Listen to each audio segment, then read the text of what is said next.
speaking of top end talent, want to talk real quickly about the Texas Longhorns here. Um, if you are a Texas fan stumbling upon this, we will be doing a deeper look at Texas with someone who covers the team a little bit later in the offseason. So we'll just kind of go 30,000 feet here because I do want to talk about just their strategy.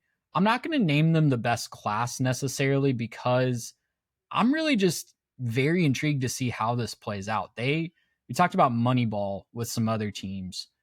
Texas kind of did the opposite. Texas is going all in on the very top end talent.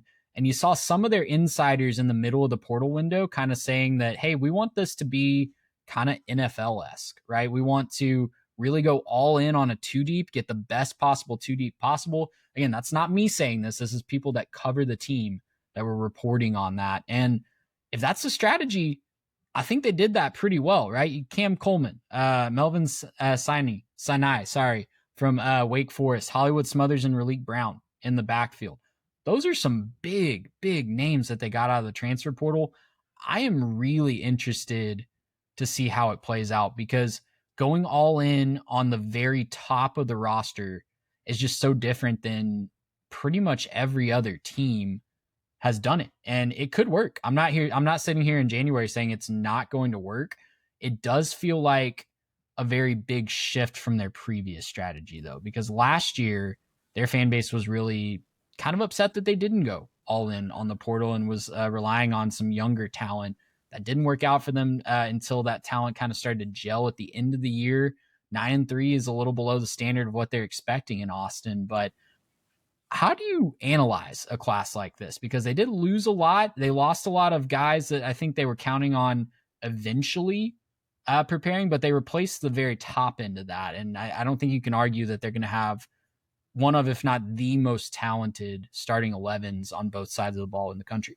I agree with you. And I think you probably, the hard part is you could probably have said that this year too, right? Like I think this year, if you're just talking pure talent, the Texas Longhorns were kind of the same, right? Like I think if you're looking at, like how was Wingo going to produce? I mean, we saw how good he was the year before when he wasn't the primary option, but how good was he going to produce as the primary? I think he underwhelmed a little bit, right? I don't think he quite lived up to what a lot of Longhorn fans were hoping he would be. I know that there were a lot of conversations about, how are things going to go with the running back room? And, Wisner had been so good for them. He didn't quite have the year. I know he kind of battled some injuries early on and, wasn't quite healthy, didn't quite, get to where he wanted to be until the end of the year. But still, I think they've improved at, a lot of the positions they're at. I was very impressed, obviously, getting Cam Coleman. It's a big deal. When you pull off, obviously 2-star running backs, you're definitely going to be better at running the football. That was a huge struggle for them this year. They could not run the football effectively. They're going to do a lot better. I'm curious, though, Trey, you mentioned the idea that they were just going to rely on talent this last year on offense. They've kind of flipped that this year on the defensive side. I think a lot of the conversation about the defensive side of the football for Texas is, well, we just have so much talent anyways. All those guys are going to get replaced by 5 stars, and that's going to be fine. Maybe it works better this year, but you're also turning over your defensive coordinator. And those are guys that maybe need a little bit more reps, maybe need a little bit more time in a new system, guys that are having to find a way to kind of make it work now all of a sudden. Again, they have plenty of talent. And if the Texas defense is good this next year, that's not going to shock me. But if the Texas defense underwhelms this year, similarly to how kind of the Texas offense did this year, that also would be an outcome that I wouldn't be necessarily surprised by. So curious to see just how much better this offense can get. Kind of how high is the sky if the sky is the limit. Can they go to outer space, and is that going to be good enough to end up getting them over the hump?